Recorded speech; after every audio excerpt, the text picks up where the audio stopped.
Don't you know that from coast to coast, where there's dope, there's hope, where there's dope, there's hope. Sheesh. Wait, is it lit? Don't. All right. It's been a long time. We shouldn't have left you without a dope pod to step to. Come on, man. I see what you did there. The kids is back, man. It's a Herbal Tea Podcast. You know what I'm saying? Episode 34. It's your man, EarthTone. And your man, the real PZ. We about to get the vibes back, man. The city been a little low without us, man. It's been... I feel a little drop in energy, bit, man. a We've little been busy working. You know what I'm saying? We had to take a little self-care time out. Self-care. You know what I'm saying? Is the best health care. Exactly. But we back at it, refreshed, and ready to get into this music, man. It's been a lot going on in the streets, on the music front. You know what I'm saying? In this cannabis industry, it's a lot of things to get into. Big things are going. You know what I'm saying? So we just gonna jump right into it. Who we got first on episode 34? Who's the first Q Plus artist? These Q Plus guys, man, they be doing anything. They going crazy out here. We got a fancy one. This is a popular, a fan favorite. Well, at least I'm a fan. I don't know about this guy over here. You know what I'm saying? It's a bit of a debate. But we got Tyler, the creator. Oh, for real? In the building. Get out of here. Tyler, what? Ladies and gentlemen. You know what I'm saying? You know what I'm saying? Whoa. Bringing him to the stage. Or as he's like to go with these days, Mr. Baudelaire. Mr. Baudelaire. You know what I'm saying? Tyler, the creator, I'm sure most of you already know who he is. He's a familiar face around these parts. Q Plus artist from Cali, writer, songwriter, rapper, producer. You know, he does it all. Co-founder of the illustrious, the well-known, somewhat controversial alternative hip-hop collective I.K.P. Released his solo debut mixtape, Bastard, in 2009. You know what I'm saying? Just, broke away from the group a little bit. You know, he's a bright star. He had to get up out of there, do his own thing a little bit. And then he went on to release his solo studio debut, Goblin, in 2011, which birthed the single Yonkers, which is kind of how I got onto him. I mean, I knew about I.K.P. and everything, but when Yonkers came out, it was like, okay, wait, this is a little different. And it was super different. The video was different. You ain't really hear Cali dudes rapping on East Coast type beats like that. And then he wasn't rapping like how you would think he would get on that type of beat. He was just saying some old crazy shit. And then he was eating cockroaches in the videos. It was crazy.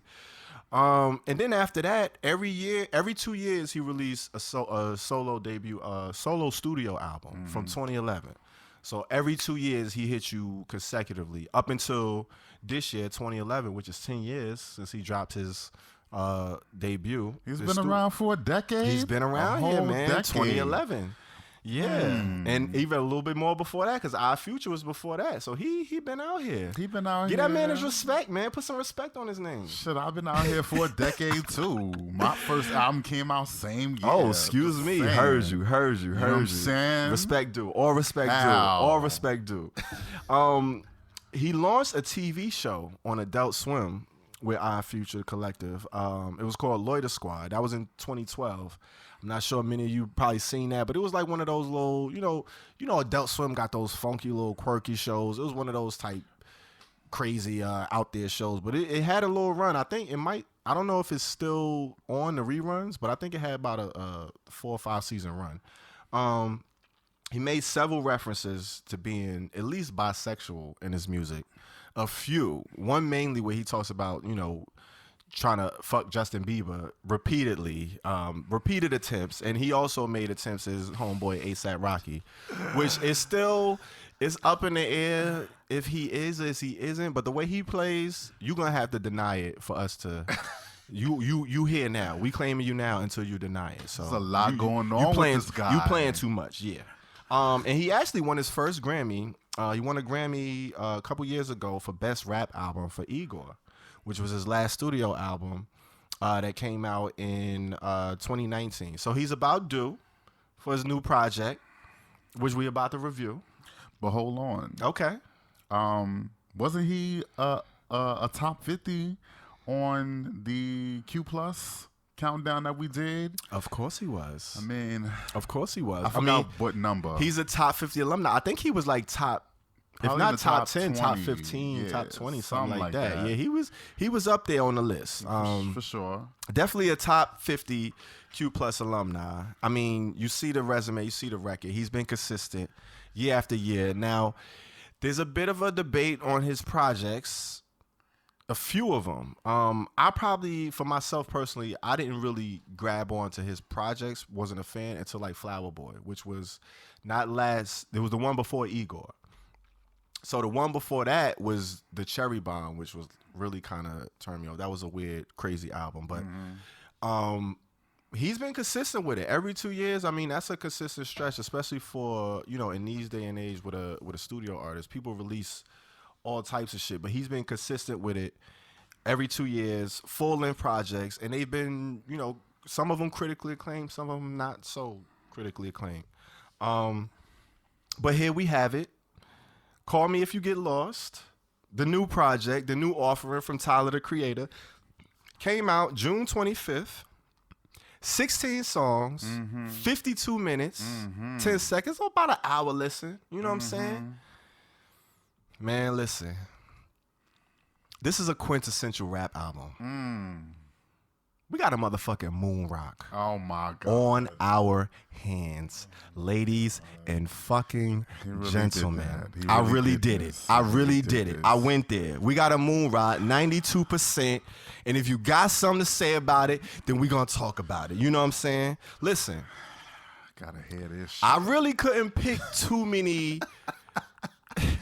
Like, it wasn't too many things or gripes I had. Like, I was looking for gripes at a certain point. It was like, fam, this project is crazy. And the more I listened to it, the more I enjoyed it. First of all, the feature selections were pretty much crazy. Like, come on. He got DJ the Fuck Drama to skit out the whole project. It's pretty much a Gangsta Grillz mixtape album, which ain't nobody really doing that. If you don't know about the Gangsta Grillz series, that shit had its height and its popularities in the early aughts. We talking about 02, 03, 04, 05. Like, this was like the era where you had to have a Gangsta Grillz mixtape. So for him to bring that whole thing back, and I think somebody recently used DJ Drama for one of their projects. I can't remember what it is, like a couple years ago. But they didn't have him interweave throughout the whole project. So not only did he use him, but it was like, it's a seamless album. So you could play it all the way through, and it goes from one song to the next seamlessly. Like, it sounds like it's meant to play in one shot, which I love when artists are able to do that, because sometimes you try to do it, and it's not as cohesive as you might have thought it was. It's only 2 skits. So it's 16 tracks, 2 skits. He got 2 joints on here that are over 8 minutes. Fam. You know how long an 8-minute song is? Like, I love when an artist got the balls to do that, but you can't just do that. Like, you can't just do an 8-minute rap song. Like, you gotta make it interesting. It gotta be, you gotta keep me there for 8 minutes. You know what I'm saying? But I love when an artist does that and can pull it off. And he got 2 of them bitches on here. And then the features, he got Lil Wayne is on here. That's a usual suspect for him, though. He had him on like 2 of his other solo projects. He got Pharrell and Lil Uzi Vert on a joint. That's crazy. Like, all of the joints, I don't even know, man. Like, they all crazy. It's on some, the sound of it, the production of it. First of all, he produced the whole project. Like, I'm going to just say that. He produced the whole project. So when you listen to the production quality on this project, it has that Golf Wang sound. Like, he has a little quirky hip-hop bop to him that he has throughout all of his production. But this, I feel like he mixed in a bit of that. He got a bit of that little Griselda influence. Like, everybody been hearing those grimy, loopy kind of sounds. That Alchemist, I could hear that influence in there. He got a little Jamaican reggae twang joint on here. Like, he kind of took you to a few different places. And then he got the What's Your Name joint, which is like a 90s R&B type of bop. And then he got NBA Youngboy on there singing his heart out. Like, fam, it was too many moments on here. He got Wayne on here going off. Wayne went crazy. You know what I'm saying? And he on here getting introspective as well. He got the joint where he revealing to you, he pretty much talking about his growth from the first project to now. He talks about his little puberty phase where he was filling it out. That's where we got the Cherry Bomb album, which it sounds like he was feeling his way through the project. It was a little, you know what I'm saying? Like, it's a lot of little moments on here. He got the Mama Talk skit. You know what I'm saying? Where he has Mom Dukes come on here. She talking her shit. Like, she talking her shit. She reminded me of my older sister so much on the whole skit. It was just, and it made sense the way he bled it in there, and then she pops it off.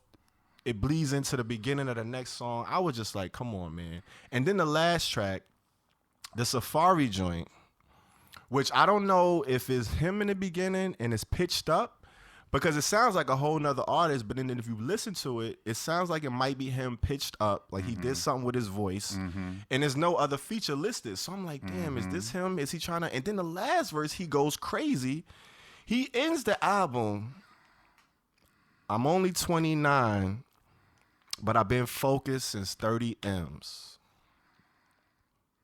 And then Drama, come on, and that's it, and we out. Like, that's how the album ends. Like, I don't know, man. Like, this is a quintessential album. And then you talk about being authentic and true to, like, yourself. He ain't on here talking about no gun shit, no hard shit, no extra. He bragging, talking his shit, but we know he worth a certain amount of M's at this point. So he got the shit that he talking about. And it ain't on some flashy just to be flashy. Like, he got that chip on his shoulder because he was the awkward kid growing up. Niggas, you know, they used to shit on him, shit on our Future. They was the outcast, the riffraff. You know what I'm saying? They wasn't supposed to make it this far. He's been consistent, dropping an album every 2 years to mixed reviews, but his last joint won a Grammy, and I think this motherfucker hit it out of the park. I don't know, man. Peasy, I'm interested to see what you over there on your phone. You look like you getting more Cliff Notes and Google Notes and shit to retort or do something. I don't know what's going on over there. I was just, but I feel like you got a lot to say. I was just doing a little bit of, because I kind of went in a little bit. You know what I'm saying? So let me turn over the floor. A little bit of a. Let me turn over the floor, and not to mention though, I love the fact that he creates a new character for every project. It seems like he's been doing that, at least for like the last 3 projects. We get a new character that ties the theme together, and then the videos and the visuals that came out with it. He kind of put his foot in this one, man. He was busy in quarantine. You know what I'm saying? He was busy. He's getting to work. He's getting to work. You know what I'm saying? That's all I got to say. That's all. I'm gonna leave it there. Go ahead. No, I mean, listen, go ahead. listen. I want to hear what you got to say. I need you to get everything that you need to get out. You know what I'm saying? I had a lot to say. It was a lot. It was a lot because I listened to this project. I sat with it for a bit. This is a big deal. You gave it a fucking what? You know I don't get, and this is the first rap project that I gave a moon rock. Yeah. The only other moon rock I gave was you already know the moon rock. Right. You know my moon rock. Barely had any words. You know what I'm saying? So like, this was all music this time around. 2021 you talk about rapping, like this nigga on here rapping, like, and it's like, man, go ahead, moon rock. I mean, that's pretty much, it's enough said. When you say moon rock, you already know what it is when it's coming from me. Like, I gave you all of the reasons and the details. You could take it how you want it, but moon rock is enough said about this project. Y'all need to go listen to this thing, man. Go check it out. Yeah, go ahead, light that, hit that, because this shit, man, he put his foot in this one. And then when I saw that he produced the whole project, there's 2 co-producers on 2 different songs. That's it.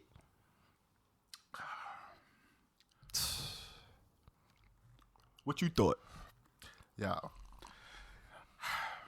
I hear what you saying. Oh, shit. Oh, when a nigga start like that? Hold on for a second. Go ahead. I definitely hear everything that you said. Loud and clear. Loud and clear. But I have to say, my pussy didn't pop that much for this album. Okay. That's really all that I got to say. Nah, it's not all I got to say. I was about to say, damn, what that? Okay, that's pretty cut and dry. I want to go ahead and what did you give it? Drop a fun fact. Okay, let me hit a fun fact first. Warm me up. He did about 5 official videos that I've seen to promote the album. And then he did the BET Awards. Did you see the BET Awards? That performance was fire. He bodied that. That production set was amazing. I gotta give it to him. He bodied that. It's mad cunt. Because, like, Niggas don't do that shit. He bodied that. Niggas don't do artsy shit like that. And I gotta give a little bit of credit where the credit is due. The only other person comparable like that, and this is the other person that did the DJ shit, is Kendrick Lamar. He had Kid Capri do Damn. Yes. But it wasn't all the way It wasn't through. like that, though. It was It different. was just a couple of intros. Yeah. There was a couple moments. A couple drops, and that was it. It wasn't a whole concept thing. He like really hosted this whole album. Right. And I got to give you props for that. Now, where I'm coming from is I remember the Gangsta Grizzlies era. You know what I'm saying? But I wasn't always a Gangsta Grills mixtape fan. I wasn't really even a mixtape fan, not necessarily. I just listened to them because they was around. It was a lot of mixtapes going on in the 2000s. So for him to bring that spirit back, he pulled that shit off.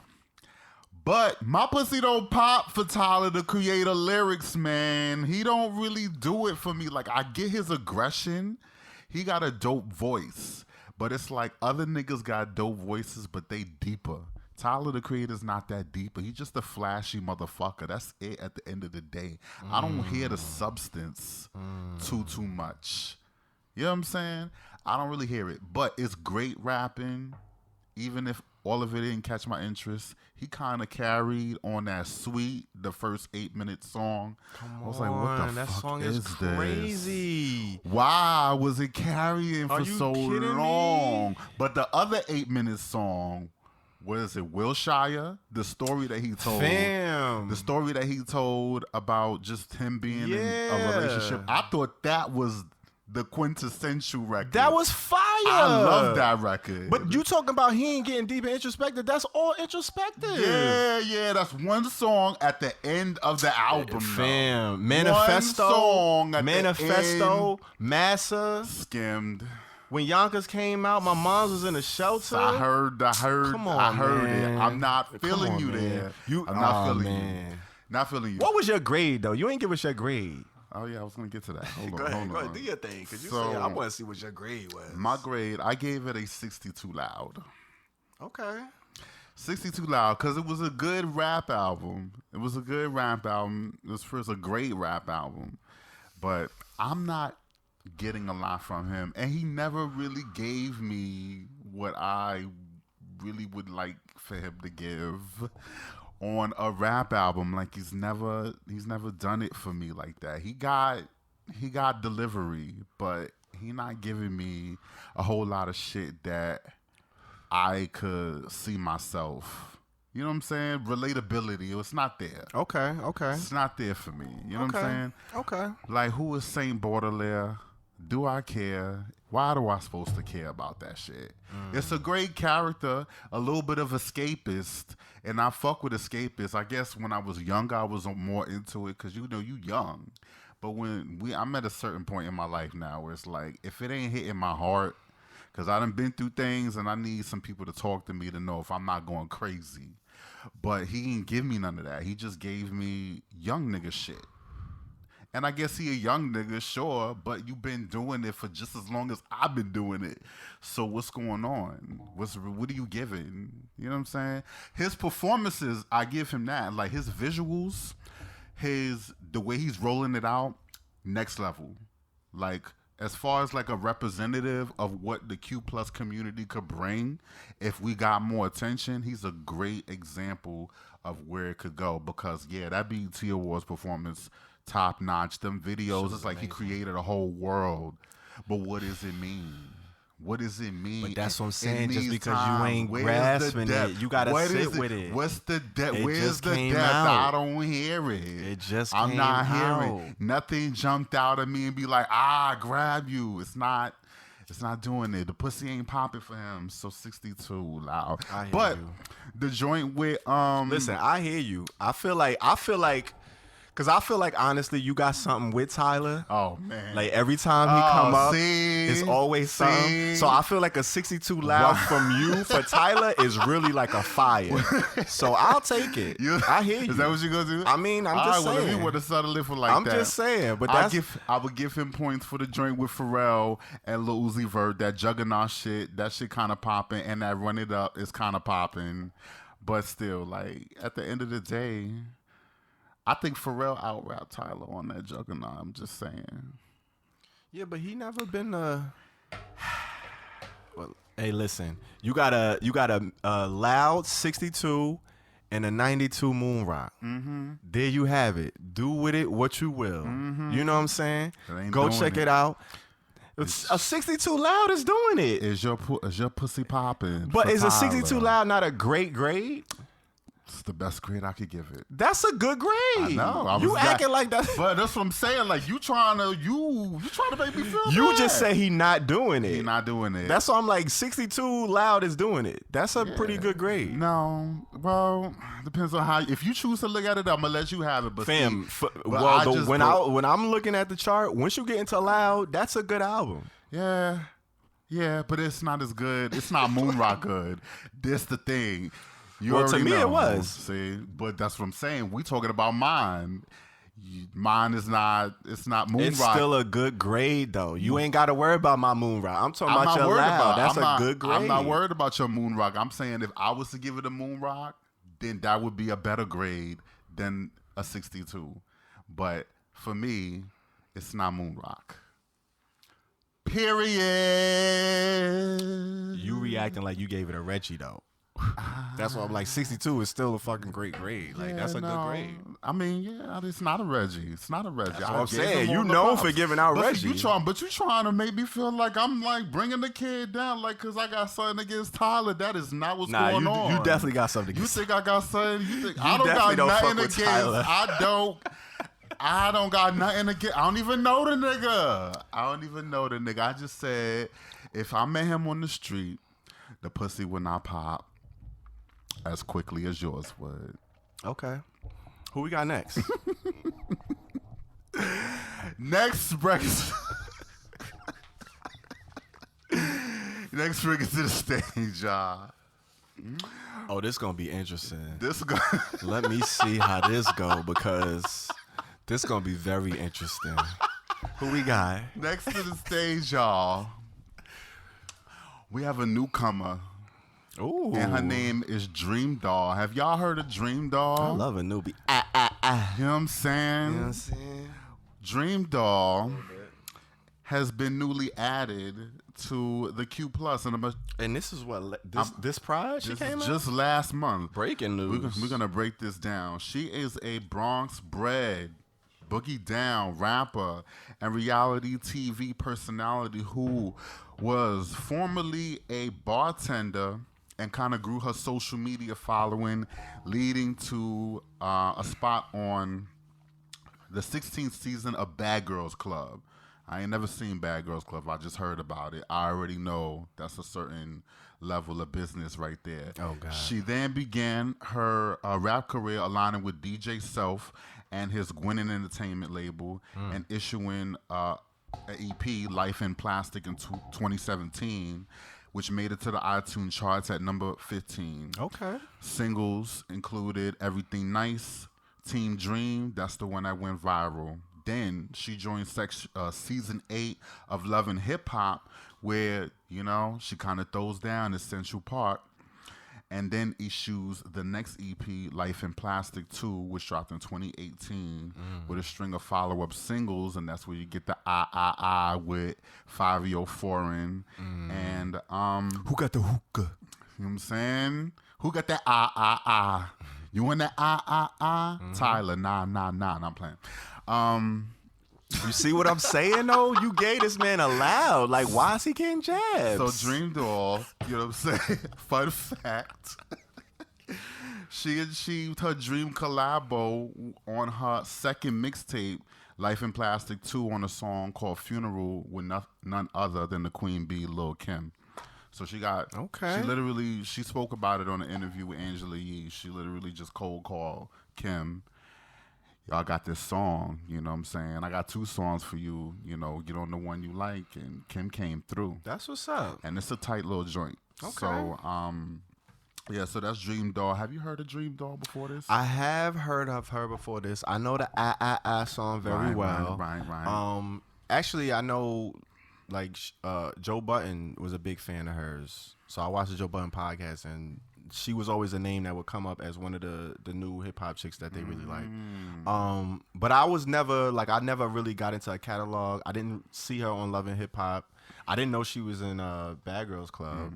So that's interesting that she got to start there. Yeah, I knew she was on Love and Hip Hop, but I never watched the season she was in. But I definitely know the name. Like, I've heard her around. She's been doing her thing. She got a few recent big collab grabs. Like you said, she got the Lil' Kim feature, so she's been doing her thing. She's been ringing little bells. I haven't seen any of the shows that she was in either. I've heard her name float around, but it's been an explosion of female rappers. First of all, and which is great. I love it. It's great. We coming from a time where Nicki kind of was the only one for she was the only a decade. One. It was tumbleweed, it was a drought, like Remy said. Yeah.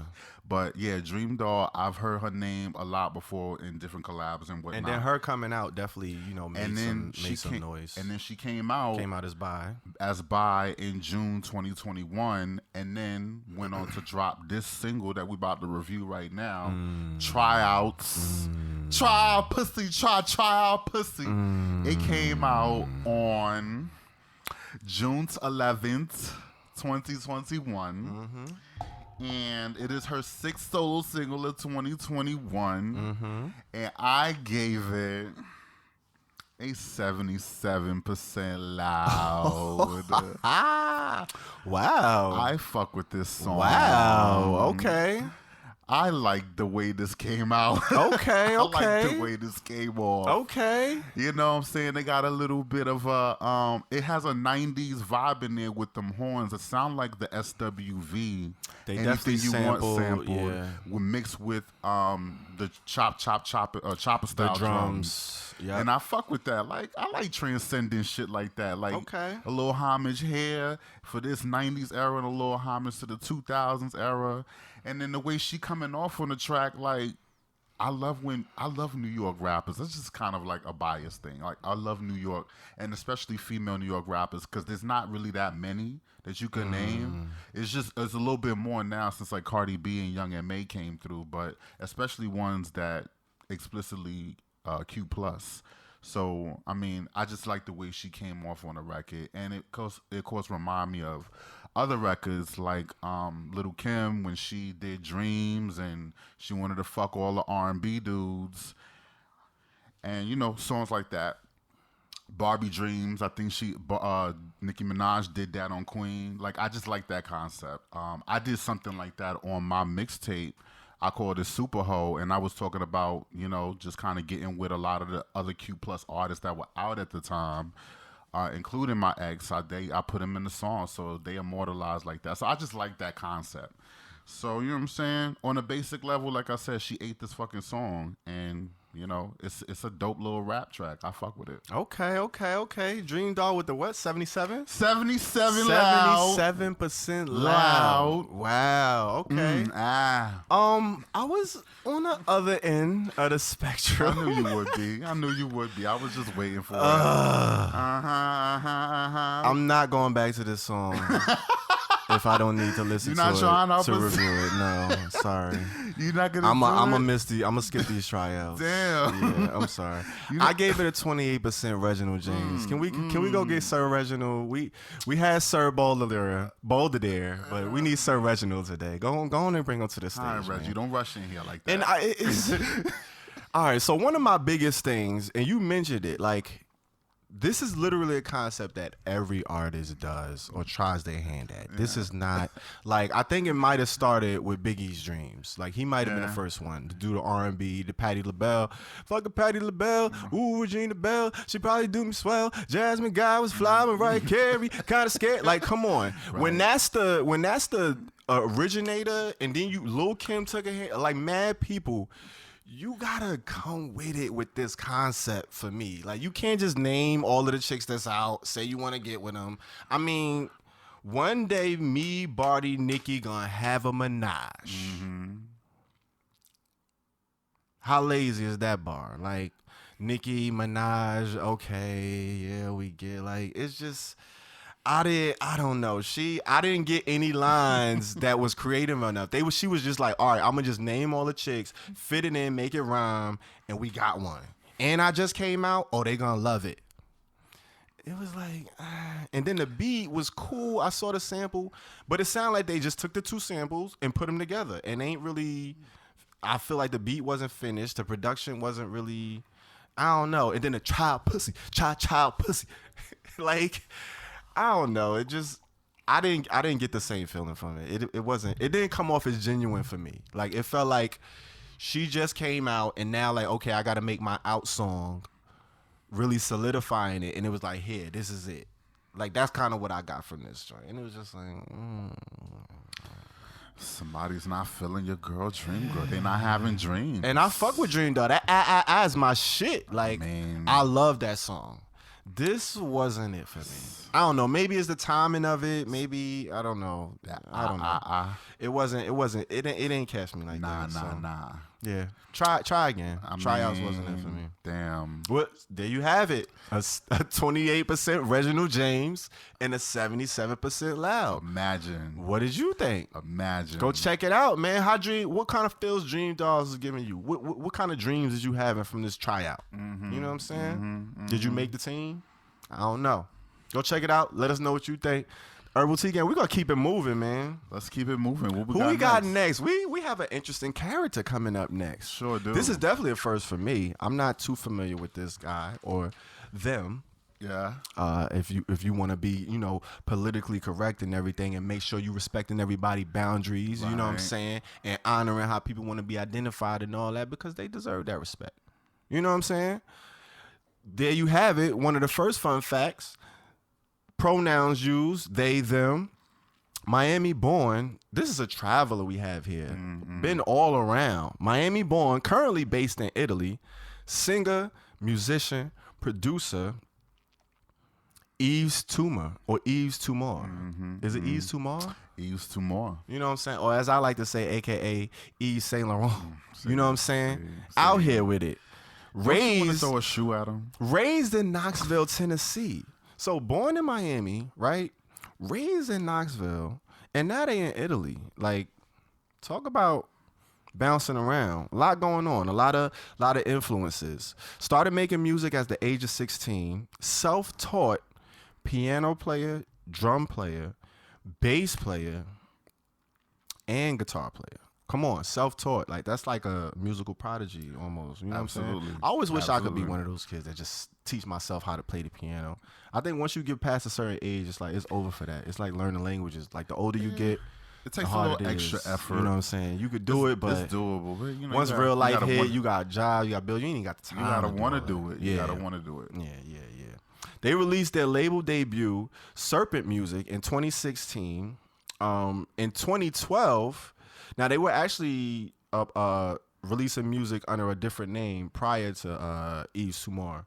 And around that time, 2012, they ran into Mickey Blanco, and they ended up going on tour overseas.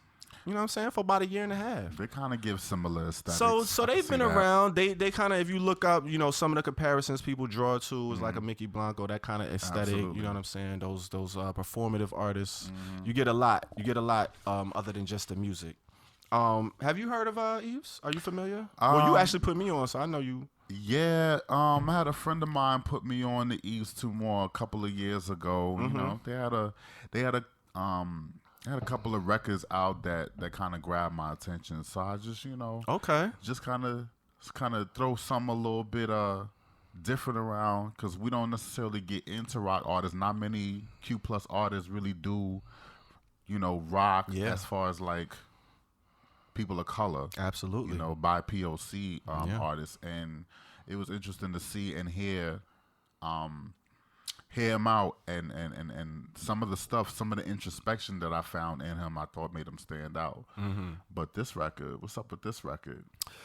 All right, well, we're going to check out this joint, Jackie, which is his latest single. It's rumored that he's actually working on a full project, so I don't know if this is attached to one, but it didn't look like it was attached to a album coming out. But it could be a single from an upcoming project. It came out June 15th. 2 minutes, 56 seconds. I gave this joint a mid. I gave it a mid 45%. I was rocking with it. It was cool. It got a nice feel when it come on. You could definitely hear like, okay, this is a rock joint, but it got like a jazzy groove to it. It's kind of funky. You know what I'm saying? It's not just your in your face, abrasive rock. Simple lyrics. You know what I'm saying? Simple melody. Like it's like 4 bars of lyrics for the whole song. Like he kind of repeating the same stanzas over. He got the Jackie joint. I like his voice over it. It gives you that melancholy rocker, I'm in my feelings type. I just lost a girl. This is the one. He giving you those kind of emotions. But it wasn't nothing that really popped or stood out for me. It was kind of like, okay, I can hear this in the walking through the mall. You know what I'm saying? Might be just playing the background. I can hear this like, oh, okay, what's this? It's kind of cool, but it ain't gonna smack me in the face, nothing like that. It was a cool little joint, so it's kind of a middle of the road joint for me. 45% mid. I thought the production, like I said, was cool. The beat held me. The lyrics didn't really give me anything crazy, and it wasn't that many of them, so it was like, okay, the jacket, baby. Like that's kind of fun to say, but it's like that was about it. It wasn't really nothing crazy for me. I don't know. What you thought?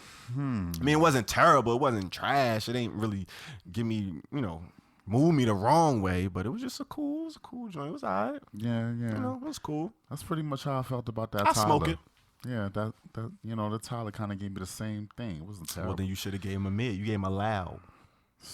See, you want to still not a moon rock. Still not a moon rock. But you gave him a loud though. A loud pack is very good. But it's not a moon rock. But it's allowed. But it's not a moon rock. Stop disrespecting loud. That's all I'm trying to get you to do. Not a moon rock. I know what moon rock is. I know what a moon but rock I also is, know what loud is. And you not scoffing your nose at loud. But see, like that's all I'm saying. It's not a moon rock. It's not a moon rock. Don't worry about my score. I'm not worried about yours. You don't own moon. Do you own moon rock? No. It's not yours then. I'm saying if you feel like that, you should have gave him a mid. That's all. I said it was okay. Loud is not okay. Loud is okay. See, that's what we disagree. There we go. But go ahead. We ain't on him. See, I didn't say nothing about Tyler. Did I bring up Tyler? I don't know. Did you? No, I'm playing. Yves Tumor. I gave this song a loud 70% loud. Okay. I thought it was pretty good. Okay. For a rock record. You know what I'm saying? Okay. I don't know what that means, but okay. I thought it was pretty good. For a rock record, For a rock record. So most rock records aren't good, but for a rock record, this is pretty good? Yeah. Okay. Yeah. See. That's I said what I said. That's what I'm just making sure. I said I know you making sure. That's what it sounded like. I'm just making sure. I'm letting you know. You know what I'm saying? A lot of people fuck with rock. I mean, I fuck with rock, some types, and this is one of those types. Kind of mellow, like you know what I'm saying? Mm-hmm. I think the lyrics are very much open to interpretation, but they're not like generic lyrics. Sounds like something specific happened, but it's like not making it really, really all about him. Yeah. It's kind of making it something that you could put yourself in. You know what I'm saying? Have you Jackie is a unisex name. Could be a unisex, exactly. It's experience. So, you see the video? I didn't. No. Video is pretty chaotic. It kind of definitely goes with the song. I wasn't really a fan of the video too much, but I did see the chaos, and the song itself has a little bit of tension in it, and I like that. I like that shit. That probably was the best part of it. Is just the tension, the musicality of it, just the hard guitar, the hard riff. But it's kind of like it's laid back as well. So you know what I'm saying. It's something you could just groove to if you're in the mood for it. It's kind of a running theme. Like he got this is somebody who's been evading him or don't want him no more. Yeah. And Samudi, I mean, the music that I've heard from this person, they're really very much a mood, very emo for sure. So that's what I'm getting from it, and I fuck with emo moods. So you know what I'm saying. 70 loud for Yves Tumor from me. Okay, you got a 70% loud, a 45% mid. Hey man, what y'all think? Go check it out. Let us know in the comments. Who we got next, man? Who we bringing up next to the stage? Oh shit! This is a good one. So it's that. This is a recurring. How many times has this person been on the show? This is at least the second or third. This is the second. Okay. They've definitely been a topic of conversation. But you know, we're done with the Q Plus artists, so you know what time it is. Come on, man. We got to bring in the ally of the day. Who we got? Who is coming up? Ally of the day. Hey. Come on, y'all.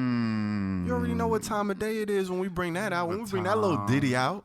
When we bring that ditty out. Come on, man. It's the ally of the day. Absolutely. And I want to be the first to say that we have a sponsorship for the ally of the day. Oh, shit. Who's sponsoring? Brought to you by Just Water. Wow. Bitch. Come on. You better drink You better the go water. ahead and get you some Just Water. Come on and get you some Just Water. What else in there? It's just nothing. Water. It's just water. It's just water. Oh shit! You better drink it or you gonna die. Period. Let's go. So I like how you did that, there. You see what I did? I like how you did that. Right? I wasn't expecting that. Right? That was dope. I thought it was you finessed that. That was smooth. Spice. I liked it. So, if you don't know who we're talking about right now, by now it is Jaden, Sir Jaden, the one and only. Jaden Smith, Jaden. And we have had him before. He was previously on episode 15. He new to the show. Of the podcast. So if you guys have not, you know, this is your first time catching us and this is your first time hearing about Jaden on our show, we definitely have discussed him. On episode 15, we reviewed a previous song from him. And we kind of gave you the whole tea with that. But I'm going to go ahead and just give you a little bit more background info. Okay, we'll break it down for him. He's a musician, actor, activist, philanthropist, and he is the founder of Just Water, which is a plant which uses plant-based packaging and sustainably sourced water. So that's kind of why. Because I thought this is kind of cool. Like, I didn't know. I love the packaging. I didn't know this was his. I saw it before, but I've never seen it in the store. I've seen it in the store. Where did you get this? In the hood?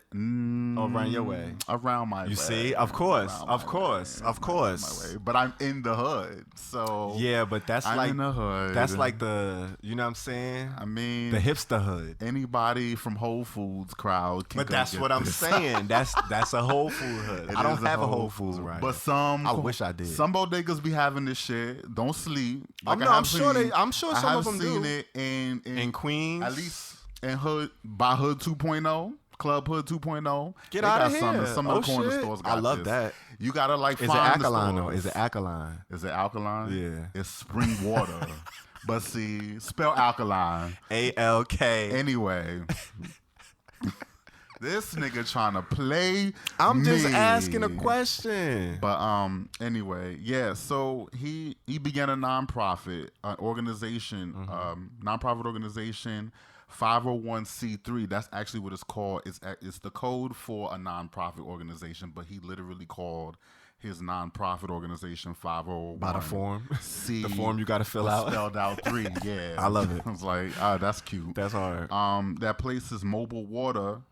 Infiltration systems in the hood. Actually. He was big in Flint, right? Actually, yes. Flint, I'm not hating on Jaden. This is my man. Also, you should not be hating him because why you acting like I am? Because he had put one in one of your hoods, Newark, New Jersey. Come on, that's what I'm saying. Right. So he put a filtration system there, and also in Watts, LA. You know what I'm saying? I thought that was dope, and I had to look at the video to kind of see how that actually worked. I'm like, it's actually a water filtration kind of booth, you know, and it could transfer like any type of water, and it like filters it out, and you put the bottle there, and you get your water, and it's actual clean water. That's what's up. He dropped CTV3 or Cool Tape Volume 3 in the summer 2020, which had Cabin Fever, which is what we reviewed last year. And the next project is Cool Tape Volume 3, Day Trippers Edition. So he's doing like a collaborative album that features the likes of Justin Bieber and Joey Badass. So this single that we're going to review is supposed to be a single from that project. Okay. Fun fact. Uh-oh. Fun fact. His dad is Will Smith? Shit. Is it? I mean, no. His sister is a tree. Oh, okay. I ain't fucking with you, EarthTone. I'm fucking with you. He mad that I ain't giving the Tyler the moon ride. Who?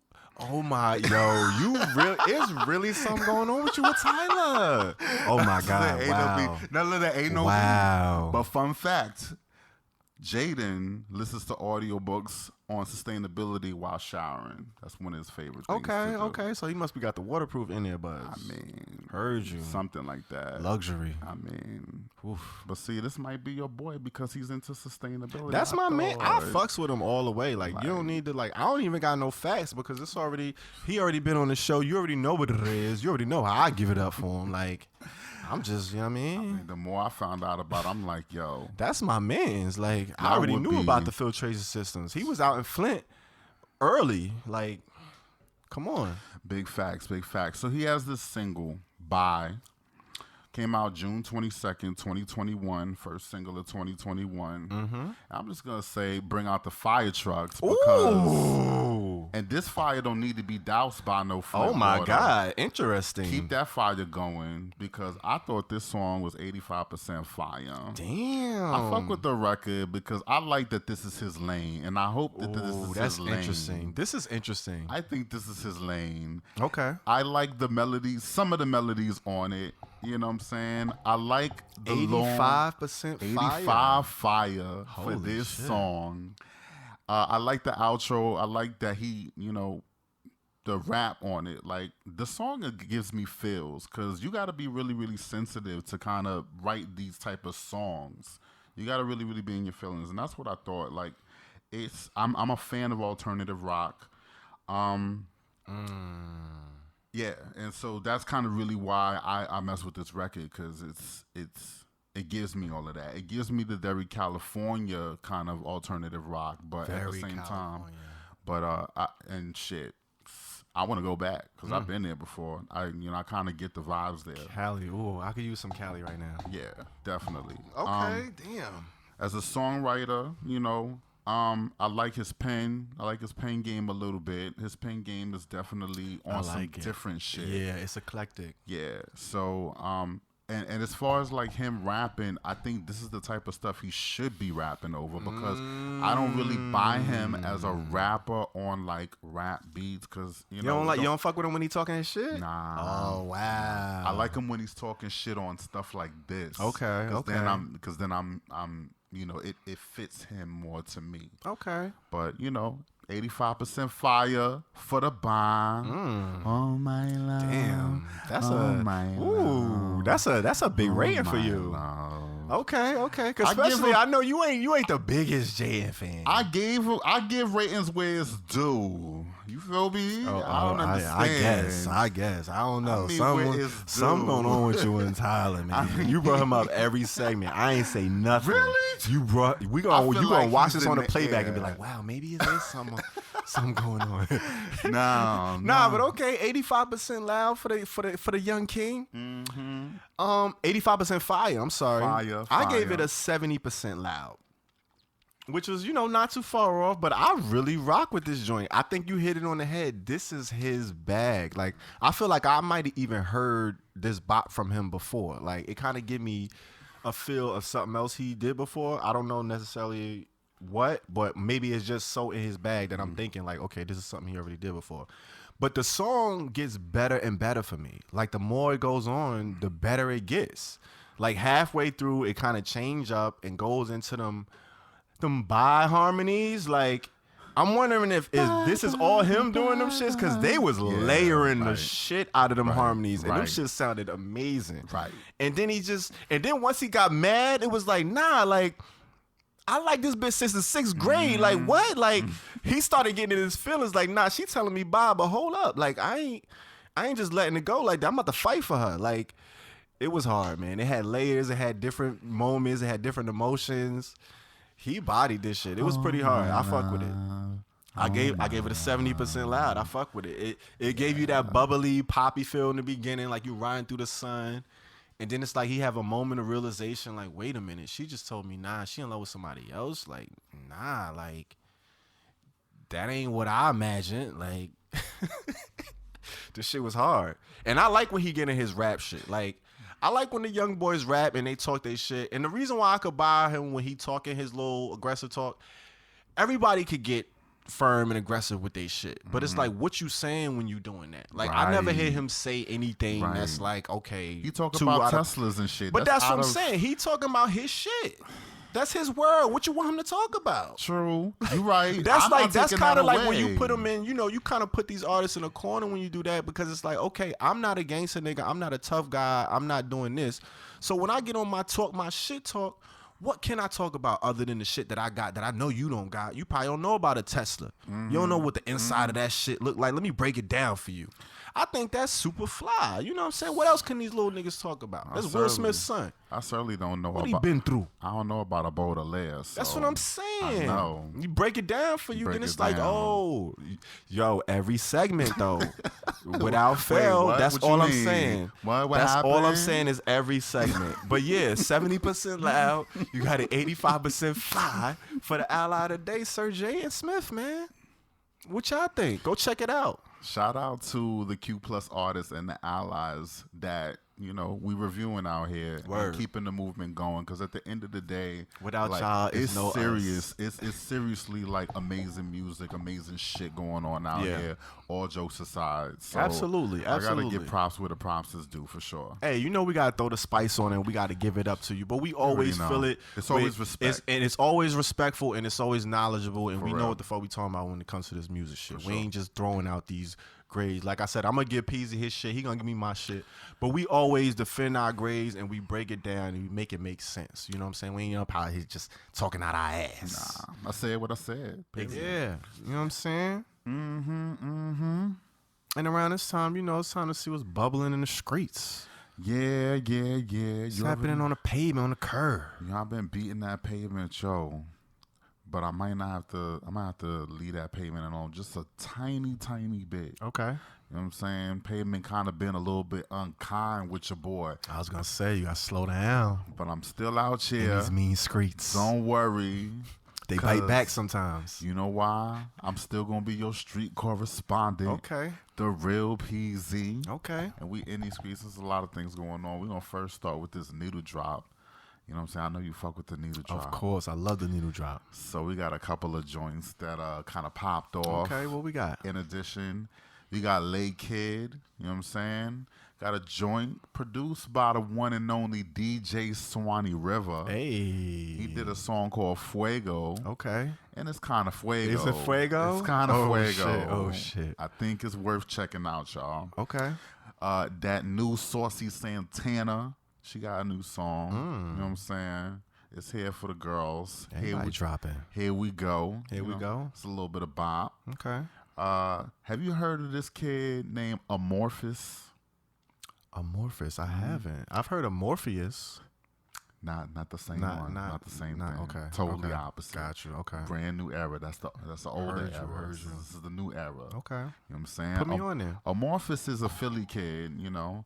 He is definitely one, you know, he's openly gay, and, you know, he admits as much in the article that I read. I believe he was in either Them magazine or one of those related magazines that I said. He's definitely an openly gay producer, DJ of sorts. He does these mashups where he'll mix vocals from like a contemporary artist and put them on top of old school beats. I love a good mashup. And it sounds like... And it sounds as if the artist recorded over, you know. That reminds me of the old. Remember the Ron G mixtapes? I don't know if you remember those. That was oh my back God, in the day, I was watching Miss Jones on Drink Champs, and she was listen. She was talking about the Ron G mixtape. She was talking about that shit. You see? She was talking about how she was like, it's a whole thing. But we gonna get on topic.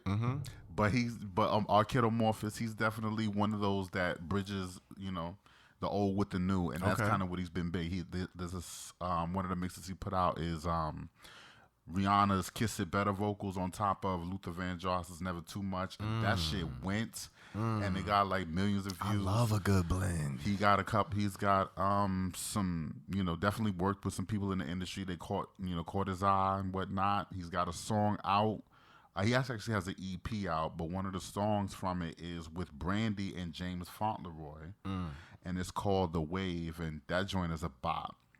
And I'm going to give a shout out to DJ Baker because, I'll be going on his shit, and I'm going to openly admit this. I'll be checking your little playlist out. It's definitely a little bit of beef, but still, I got love for you. Man, he said openly admit. And I'm going to snatch that motherfucker because it was kind of hitting. You know what I'm saying?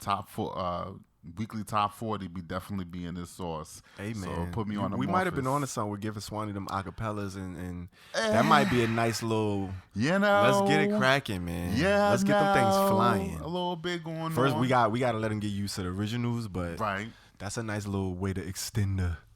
Like, ooh, they going crazy. Wait, that's a real wait. Let me hit it. It's definitely a movement out here. I love that. So Amorphous got some shit popping off. Okay. With some heavy hitters. So this that wave with Brandy, James Fauntleroy, that's out right now. And now last but not least on the needle drop, the one and only. What we got? Your girl, Azealia Banks. Azealia, what she put out? She got a song out. It is eating these hoes up called "Fuck 'Em All Night." Oh man, I seen that. Fuck 'em all day. I didn't hear it though. I saw the post for it. It's kind of wavy, we kind of hitting a little stride here with Azealia. She was the last time she was on the show. It wasn't so favorable. It wasn't so favorable. Yeah, It wasn't. But she's definitely got a little bit of a thing, and I think she's working on an upcoming album. But I'm gonna just go ahead and just congratulate her on this record. Dope. And we look forward to hearing more from Miss Azealia Banks. Fuck 'Em All Night. She's talking about Kanye West, and that's tea. That's total tea. That's not even rumor. Well, wasn't he around or involved in the whole? I don't know. Russell Crowe joint. No, that was the RZA. That was RZA. Kanye West is a whole different. My bad. A whole nother thing. My bad. She got a lot going on, but that's a whole nother thing. Okay. All right. We're gonna move on to our next favorite act. Lil Nas X was just having a conversation about the boy. You know what I'm saying? You already know he did the BET Awards. Shout out to him. Despite no nominations or wins in a single category, he definitely left his mark on the stage reprising Michael Jackson's Egyptian theme, Remember the Time. He did say in Holiday, that is Michael Jackson. Come on, that's an influence. So it's kind of like... And that's one of his illest videos. Pretty much. So he did that whole entire thing, reprising the whole performance of Montero, Call Me By Your Name, ending it with a sweet, big succulent kiss with one of his dancers. Them big old lips. The whole thing. And he did announce his album, it's going to be called Montero. Well, you know what I'm saying? What is it with this Montero? What does that mean? That's his name. That's his name, like real life name? That is his government name. Oh, shit. Okay. That is his mother. I did not know that. Fun fact, his mother named him Montero because she wanted a Mitsubishi Montero, couldn't afford one. That's like when they name the kids Lexus. Right. You know what I'm saying? When they want a Lexus. Got a daughter. Mercedes. Right. You know all of that. All Heard you. She wanted a Montero. Porsche. She kept it. You know what I'm saying? Okay. Keeping it, what is it called? Manifesting your goals. And looking where we at. Look at where he could buy 1,000 Monteros. 1,000 of them bitches. So, yeah, the album's dropping real soon. You already know we over here at the Herbal Tea Podcast. Okay. He better get it in then, self-titled. Let's get it. So, speaking of the BET Awards, Queen Latifah wins the Lifetime Achievement Award with performances honoring her by Lil' Kim, Rhapsody, Moni Love. I thought that was real that dope. montage was dope. They always do it big with the Lifetime Achievement for sure. And I think they did it. I don't know who. Kim won a Lifetime Award, I think, last year. I can't remember who performed, but I still see bits and pieces of it, and that was a big moment just for her. And shout out to Queen Latifah. She's like one of the, what did I say? The most queer adjacent that we have that's actually out. So you know what I'm saying? Definitely gave. She's one of the old school for Q sure. plus. You'll artists. never know. Yeah, it's for like sure. you know, but you never know. Yeah, you never it's know. Like one of those. You know, she did give a little bit of shout out to Pride Month at the end of her acceptance speech. So that's what's up. Let that be a thing. Carl Nassib, you heard about the guy, the football player, Vegas Raider defense end? Yes, who came out. Yep. You know what I'm saying? For now, we have He's the first official. active openly gay NFL player. Active. Yep, active. Michael Sam was. So when he came out, was he drafted already or was pre-draft? I think it was pre-draft because he was still trying to find. He was still trying to find a team. He was still trying, and then he never really landed a team. He came really out like landed. around the draft. He probably should have waited. See, that's the bullshit. But to keep it a buck, if he would have waited, he probably would have made a team. And it's fucked up. But talk about we all remember Michael Sam. I was going to just the original. See, this is why this works. All right, you read my mind pretty much. Oh, shit, exactly. My bad. I didn't mean to step all over That's you. Shit. That's you. I'm glad you caught it because you know more about football. I would have fumbled the shit. Okay, got you. Fuck it. But, you know, that's really what I was getting at. Like, we remember Michael Sam. Of course. For sure. Now, but kudos to him. What's his name again? Carl Nassib. Carl Nassib. Yeah, that's for sure. For definitely, you know, making that move. And sometimes it is about timing because Lil Nas X did the same thing. So. It's all about timing. It's about timing. Time is everything. Yep.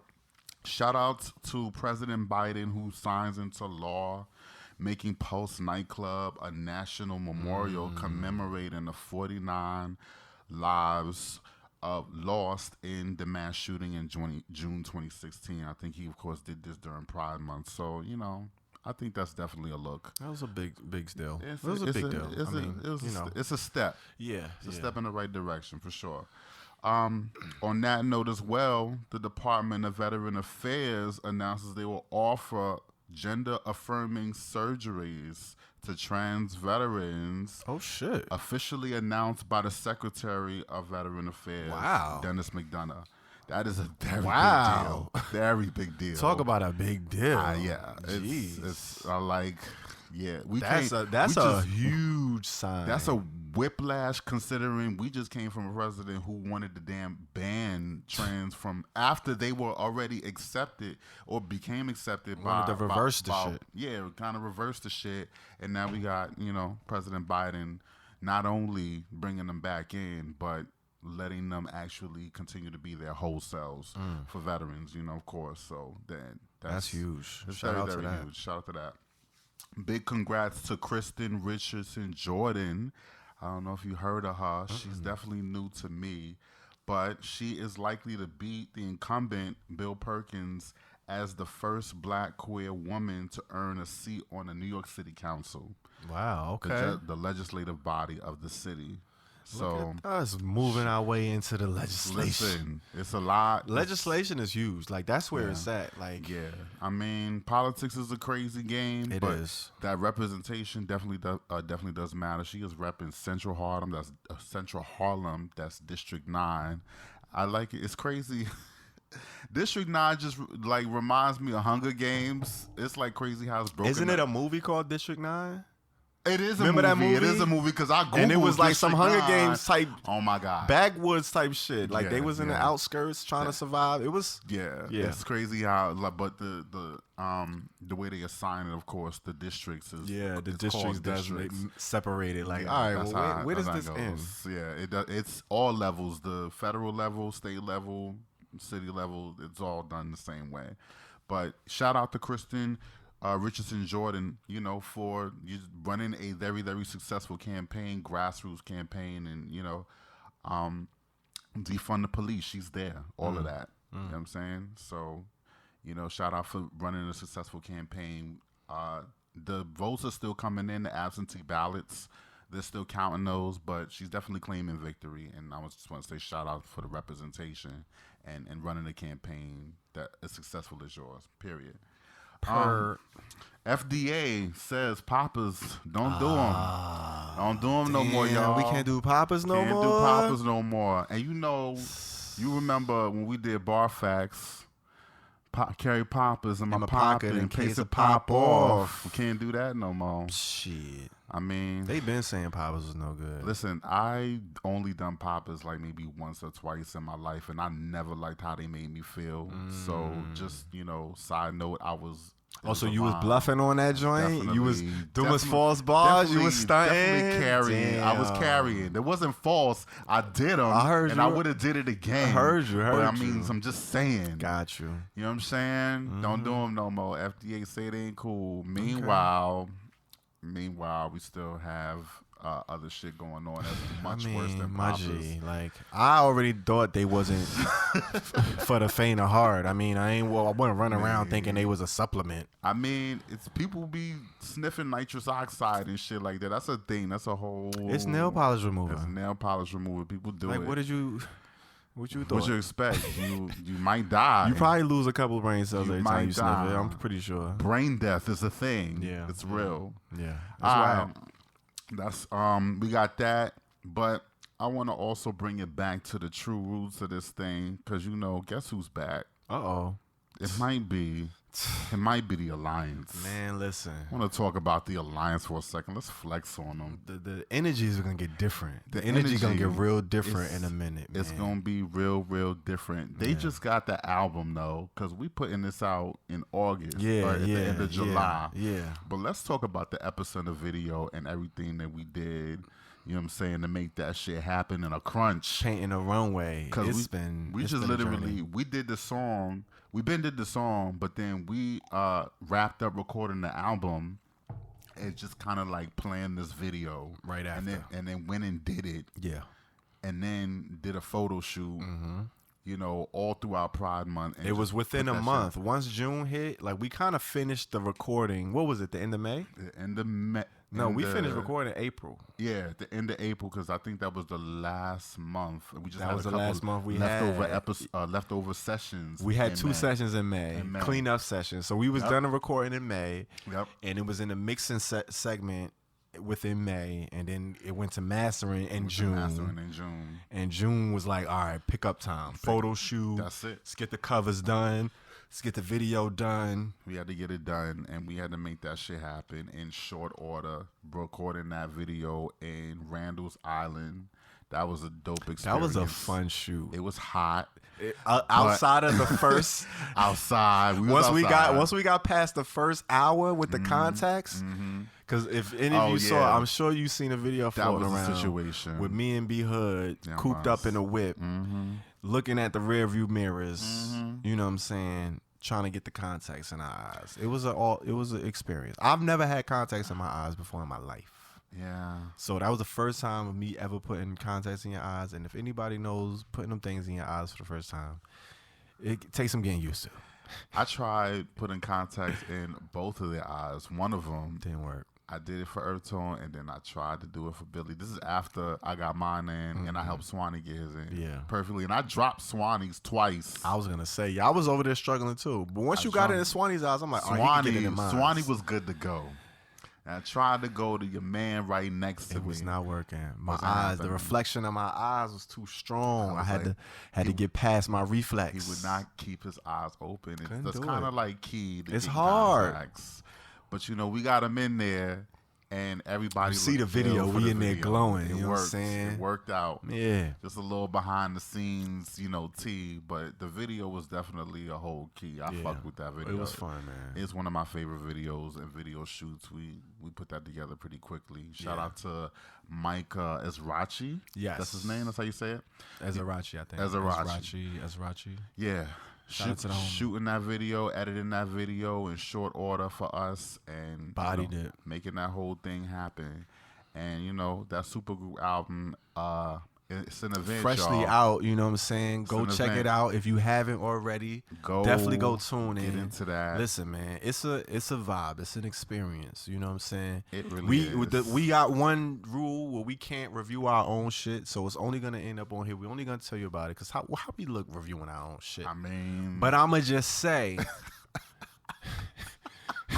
For the record. In lieu of that, if I were to rate it, it would get one of the grades that we already got on this episode. That's all I'm going to say. That's all I'm going to say. Yeah. That's all I'm going to say. Period. That's Period. That's all I would have to agree. That's all I'm going to say. But Yo. Go ahead. Working on, and I don't want to get too much into it, but I just want to say, like, working with you guys on this fucking album, like, just like working with you guys is always fun for me. It is. It's a different part of my brain. It's a different part of my being to work with the Alliance. You won't get what I give for the Alliance on a solo album. Not, it's different. It's a whole nother. You can't. I'm in my feelings when I'm in my album. Yeah. With the Alliance, I don't have to be in different. my feelings. Yeah. It's different. So when we decided to get together to do those freestyles in July or June last year, and we got back into the groove, and then next thing you know, we doing shows, we doing a Quarter Water video, and then you talking about you had a bundle of beats. I kind of went crazy. Through. I went crazy. Like I went crazy. I couldn't take it. The inspiration was bad. We was okay, wait, how is this happening? I was wrapping up my album. I thought I was done. I was not done. Yeah, you just did a double fucking. Epicenter came. That was the first song we recorded, and in the studio. That seemed like so. The first song. That's so crazy. I came up with the hook for that, and I was like, okay, it's do or die. Either they're gonna fuck with it or they not. And y'all took to that record. We loved it. My God. We ain't just fuck with it. We loved it. It was like, okay, this the type of time we on. Like we come in. All right, like okay. And then the way we recorded, like everybody contributed their own hooks, pick the beat you like, write to it, present the concept, and let's go. And it was like you get all of us on this whole project, which is so dope. And we all engineered on the album. Like not only are we writing the records, producing the records, we put our own production team together. We're kind of like, kind of like a powerhouse, I would say. I mean, everybody, even Billy and come fuck with even us. Hood came through. You know what I'm saying? Got his little engineering and shit like that. He don't normally do all of that, but he came through. Nigga got ears. His production ear developing in real time. Come fuck with us. And we reviewing the masters. He like, nah, white noise. Come fuck with us. Listen. When we talk about supergroup, it's not just an album title. Like it's not just a label we throwing on ourselves. It's not just like we all have individual superpowers. So to come together and put that in one group, it's a lot of work that goes into putting out an album. It's a lot of work to get 4 niggas with full lives to get together to pay for studio time to do an album. Yeah, like this ain't a home project studio recorded album. Like we went and we in the actual studio, all there, present, and when it made it happen. That shit does not happen. No mail-in verses. Nah, this is none of it. Every feature was in the booth. Everybody came on the project was in the booth. So what you hearing is not no Gmail shit. You know what I'm saying? Shout out to Gmail. Shout out to Gmail. But I'm talking about electronic correspondence. Love it. We're not none of that. See how we spit and it's just in the weed. We just come on, man. This is what we do. Follow the blueprint. Go Google us and then come back. You already know what it is. So you look forward to more, and I just want to leave it at that. The Alliance is back. You already know. I'm proud of what we did. Stay tuned for the next video. And that's it. And that's what's going on in these streets. You feel me? Okay. So that's what we got. It was a lot. You spit a lot of fire out there, man. You got a bunch of needle drops. You got the Alliances back. Just wanted to make sure we filled them in because we was on hiatus. So I wanted to give them a help. It's been a long time. We shouldn't have left you without a podcast to step to. Come on. To get to me. You know what I'm saying? And on that note. What happened? You know, when we take them to the streets, we like to mellow it out a little bit because the streets could be heavy. It's heavy. You know what I'm saying? You got to take care of yourself. Right. Self-care. We talked about the hiatus. Right. One of the things that we like to help us with those hiatuses. Right. Slow bud, man. Mary Jane, marijuana. We're going to have a smoking session and the Smokin Section. Let's go. Let's get it in. You know what I'm saying? Speaking of, go and tap that. I'm going. Go tap the snakehead, man. I'm gonna clean this a little bit while you do your do thing your over thing, there. I'm gonna introduce you to. Light this you know what I'm saying? again. So I'm gonna go in and throw on my Sherlock Tone hat. Let me throw that back. Because away, you know what I'm saying? Just for a brother. You know, we get inquisitive over here around this time. You know what I'm saying? You don't hit you hit the piece. You get the CBD, you get the THC. Your mind, the molecules in your brain start bumping up against each other. They start wondering things. Keep bumping me against the wall. And I was a little curious. I'm like, damn, you know, you got marijuana industries. Everybody's starting to legalize. Right. It's got to be somebody within the government structure to kind of run this stuff, set rules and regulations, policies, you know what I'm saying? All of that type stuff. Of course. What's going on? So I was doing a little research, doing my Googles and all of that. Sherlock Tone, what we got? I came across a very interesting figure. And I wondered, who that be? Who is Cat Packer? Cat Packer, ladies and gentlemen. C-A-T. Cat. I thought you was going to say Cat Williams. Not Cat Williams. No, we're not talking about Cat Williams. Shout out to Cat Williams. You know what I'm saying? Very funny, entertaining comedian, rich, successful, does his thing. You know what I'm saying? Pimp hand strong. But we talking about Cat Packer. In 2017, Cat Packer was appointed as the LA's first executive director of the Department of Cannabis Regulation. You know what I'm saying? So pretty much, she's the HNIC when it comes to this marijuana industry shit, especially when it comes to LA. And you know, LA is like one of the main hubs when it comes to, you know, bud, marijuana, Cali trees, all that good stuff. They've had the dispensaries on lock for a minute now. So she wasn't always, you know, interested in marijuana. This not one of her things. She's not just a smoker. She was like, you know what? I want to work in weed, blah, blah, blah. It ain't go down like that. At her core, she's an advocate for equality and inclusivity. You know what I'm saying? She's an LGBTQ alumni, participant. A word. You know what I'm saying? She's fam. She's fam. You know what I'm saying? True and proud with it. Actually, you know what I'm saying? She went on and studied law at Ohio State University. Originally, she intended to become a civil law attorney, focusing on LGBTQ plus rights. Look at that. That was her goal. Like, that's what she was focused on. She wasn't worrying about no marijuana, cannabis. She ain't know nothing about that. It was cool. But in her final year of studying at law school, she was introduced to the book, The New Jim Crow. And if anybody knows about that book, that kind of ties in and talks about, you know, the systemic racism and how that ties into the war on drugs. You know the whole history of America behind that. If you don't, go brush up on it, and you'll get the idea why that book kind of changed her course and her trajectory. And it really connected the dots for her as far as, you know, America's history and how that played into the discrepancies when it comes to traffic laws and, you know, drug laws and different things like that. So immediately after graduating, she started working with the Drug Policy Alliance and the 2016 Ohio campaign for adult use legalization. So they were trying to legalize marijuana in Ohio back in 2016. Now, unfortunately, the bill would fail, but her experience with that campaign and trying to fight for that legalization, it gave her the know-how and the understanding that it's going to take, you know, a certain amount of due diligence and, you know, creative legislation that's going to benefit communities, because the policies that's being injected, it's not necessarily benefiting communities of color, people that's less fortunate, people that have been, you know, disproportionately affected by the war on drugs. Where it's got to be people in these top positions that's going to fight for these equal opportunities, because, you know, that's something that we like to throw around and people like to say, the corporations like to say, but are they really implementing this? And is it things in place that's going to make sure people are being held accountable to make sure, you know, we get some kind of balance in this system? Because, you know, we've been at a disadvantage for years. And this is one of her biggest, you know, her biggest goals. She pretty much took up a calling. There was actually an event that she heard about soon after working with the Drug Policy Alliance.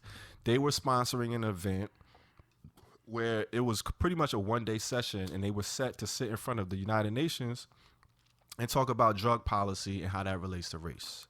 And she got wind of this event, and she was like, you know what? I got to go. I got to check it out. I got to see what's going on. I got to see who's going down here. She went down. She ended up bumping into Lynn. I forgot the last name, but she was actually Lynn Lyman. She was the California director of the Drug Policy Alliance in California. So she ended up meeting the director at this event in Washington, D.C., and she put her on to Prop 64, which is pretty much the act that got California to legalize adult use marijuana in 2016. So she got put onto it right at the cusp when it was going down. A few months after meeting Lynn, she ended up moving out to LA and becoming a part of the fight and, you know, the people that were pushing this Prop 64 Act. So, of course, history would have it. It would pass. Marijuana would pass as, you know, legal for recreational and medical use in LA. 2016. So she was kind of at the forefront for this. But she was just getting her feet wet. You know what I'm saying? She would go on, like I said, to become the first executive director of the Department of Cannabis Regulation. And she's pretty much the person responsible for creating an infrastructure for the business of how cannabis is run. So how the dispensaries are set up, how the grants are given out to people who, you know, are afforded them, how the licenses are distributed. She's behind all of that, and she's ahead of, you know, she's at the forefront of, you know, directing all of that, this is somebody who, she wanted to be a civil rights lawyer. Like, this wasn't even her first drug of choice, per se. You know what I'm saying? She kind of had a calling. The instances in her life took her this way, and she ended up becoming, you know, this key figure in what is growing to become a profitable economy. You know what I'm saying? And her biggest goal behind it, her being a Q+ person herself, you know what I'm saying, and a person of color, she takes it upon herself to make sure that these equity principles are embedded into this infrastructure of cannabis that's kind of booming right now. She's one of the key figures that's behind, you know, making sure the right people of color or the disproportionately affected communities are getting these grants, getting these programs established. She's also a member of the Cannabis Regulators of Color, which is an organization that's elected and appointed minority cannabis regulators throughout the nation and lawmakers. So it's a group of them that come together and they discuss, like, okay, these are the things that we need to implement to kind of help towards these equity principles. And these are the certain things that need to stop in order for us to better, you know, balance out the scale. So she's on the forefront of this. She's a young executive. She's still in her, you know, late 20s. And she's out here doing it, man. And it's not somebody who, you know, you might not have heard of before. I definitely haven't heard of her.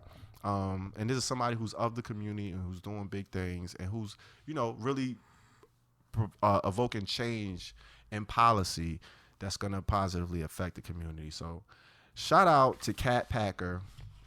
Reparations for legal possessions. Yeah, she's out here getting it in. Have you ever heard of her by any chance? I have not. This is the first I'm hearing, and I'm this might be a dumb question, ain't no such thing, but we're talking about a woman of color. Of course. Okay, just wanted to make sure we're clear. Yeah, absolutely.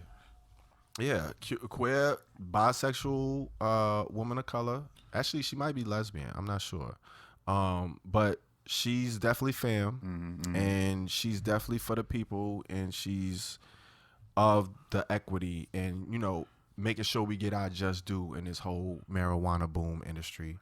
And she's at one of the epicenters, which is LA. You know what I'm saying? Like, that's a big market. It's not like she's in Ohio somewhere or, you know, in one of the smaller markets where it's not even passed yet. She was at the forefront when, you know, they first started legalizing and making it, you know, when it first started going up on the marijuana in LA. So she's still out here doing big things. And, you know, she's fighting for the people. She's fighting for us. So shout out to her, man. She at the epicenter, hitting different when we at the epicenter. Exactly. It hits different, man. You know what I'm saying? And on that note, I like to end it on the high end, man. Oh, that from coast to coast, where there's dope, there's hope, where there's dope, there's hope. Sheesh. Wait. Is it lit?